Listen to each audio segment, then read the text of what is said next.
नीट पेपरफुटी प्रकरणी मोठेगावकर क्लासेसची बंडाफोड झाल्यावर आता खासगी शिकवणी केंद्राबाबत सरकारने कठोर पावलं उचलायला सुरुवात केली आहे।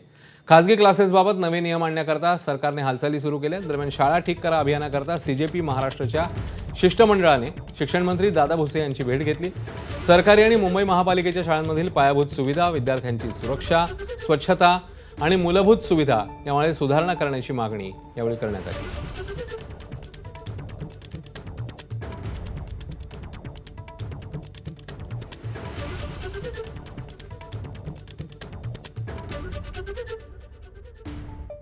आहेत किंवा अनुदानित शाळा आहेत, याच येणाऱ्या महिन्याभरामध्ये साधारणतः 30,000 शिक्षकांची भरती होते आहे।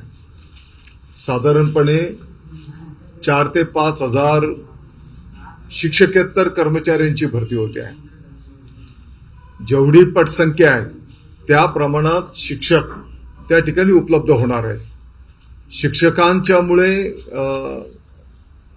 म्हणजे ज्ञानदानाचं काम थांबणार नाही। या कोचिंग क्लासेसची नोंदणी करणं अपेक्षित आहे। 13 वर्षाखालील विद्यार्थ्यांना तिकडे प्रवेश देता येणार नाही।